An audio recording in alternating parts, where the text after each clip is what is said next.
ஹாப்பியா, ஹெல்தியா, ஜாலியா ஒரு life. Lanco Harmonia Pavilion Senior Living Apartments at Sri Perambatoor, 2 BHK, just 49 lakhs. Call 7717273747.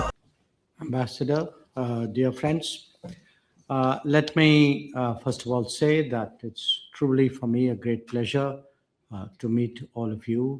As you know, it is our practice whenever we come to a country to, as far as possible, meet the Indian community in the course of the program. So for me, not doing so would have left this visit very incomplete. I'm very glad that this has been organized by the embassy, but more than that, I thank all of you. You have spared the time in what is no doubt a very busy part of your day today and joined us here.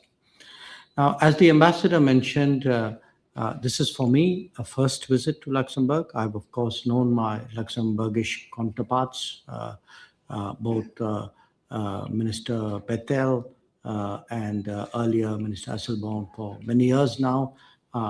But still coming here for me is something which really brings the relationship very much closer.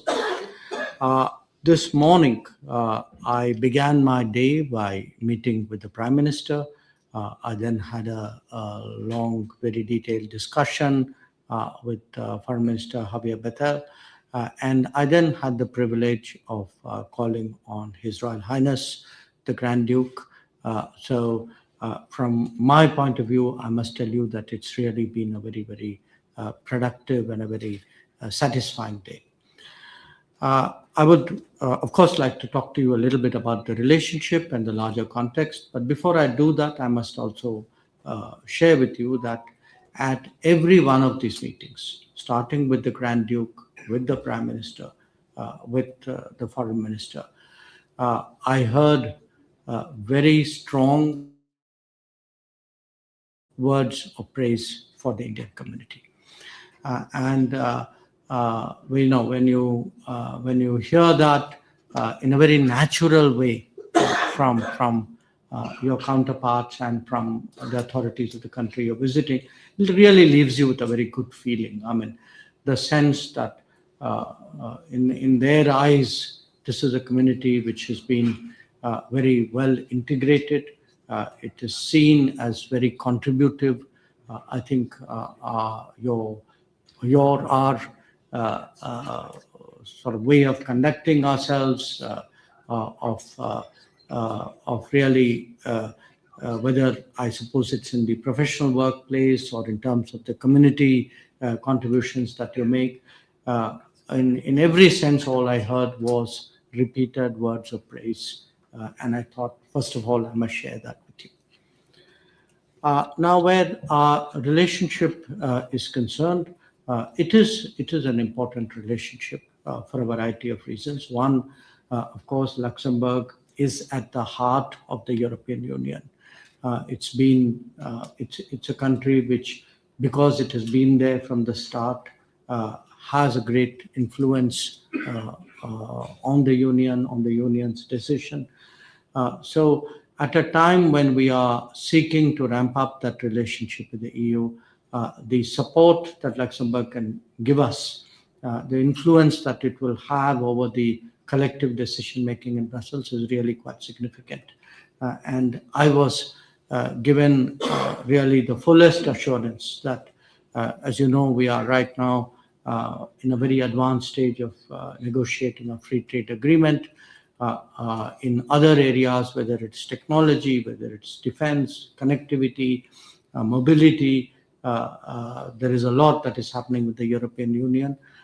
But the influence of Luxembourg, and I think the goodwill of Luxembourg in support of the relationship, is something which will surely come into play. And I know that will help us make the ambassador's job also a little bit easier in Brussels.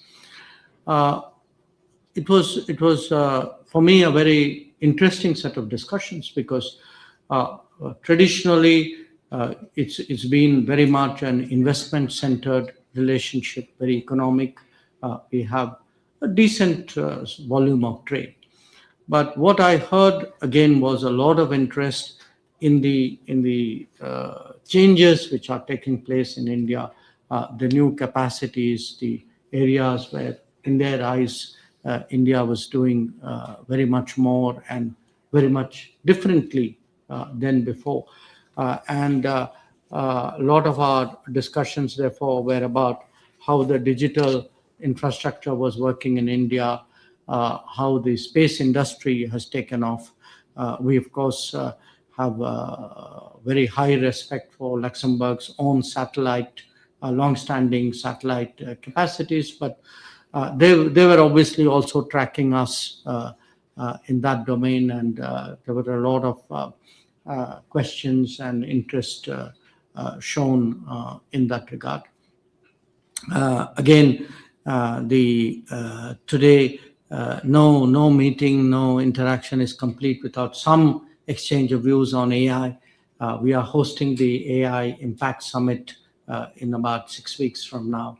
And there was a lot, Europe and Luxembourg have their own particular approach by which they come at AI. They were very interested to know how we looked at it. And clearly, both of us in our own particular ways see it very much in a citizen-centric fashion.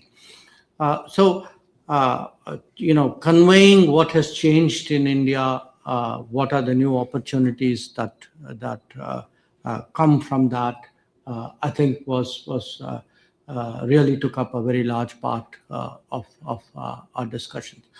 The long and short of it is that I expect this year that there will be a significant business delegation coming out of Luxembourg, many more ministerial visits, a much deeper interaction as a follow-up to what were the discussions that I had.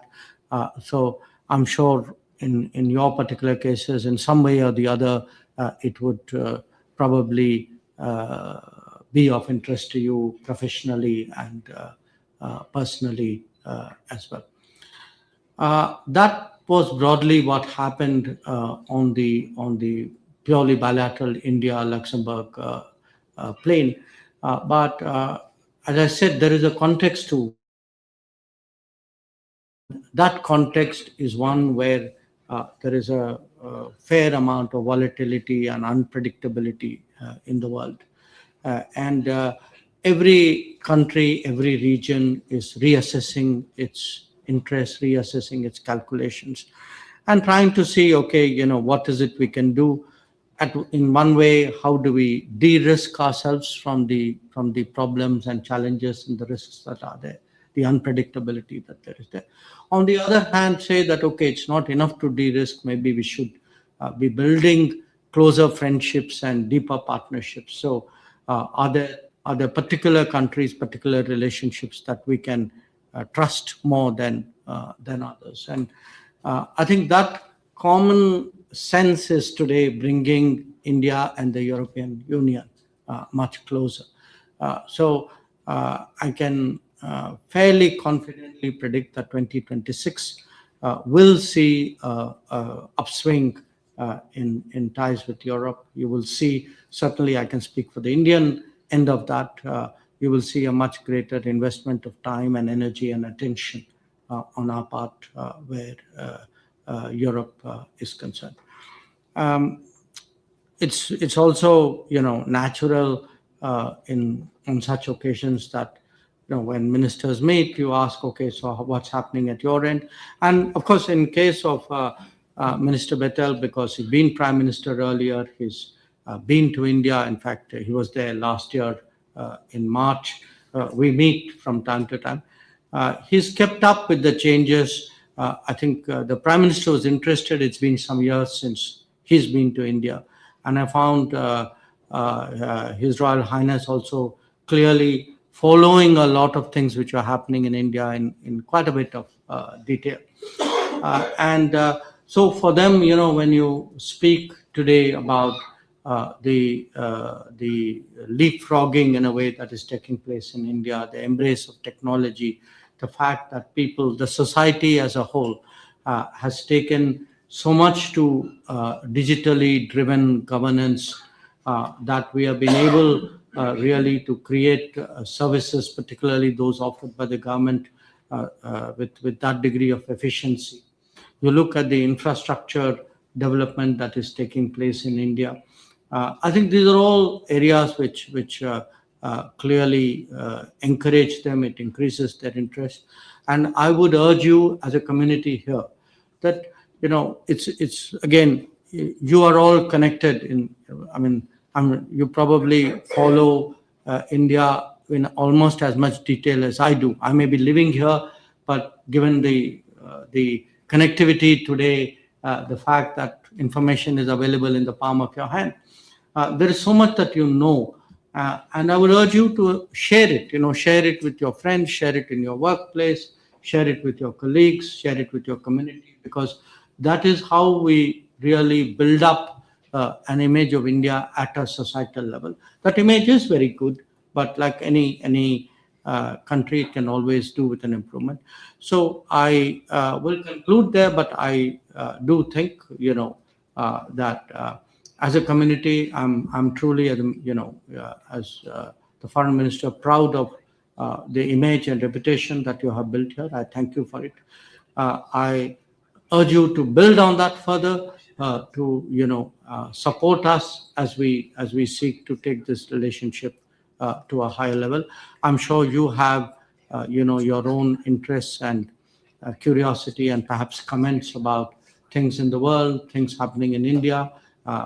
Maybe you have words of advice to give me as well. I'm always open to taking that. So please feel free. I'd be delighted to engage with you. Once again, Ambassador, let me thank you and the embassy for making this arrangement.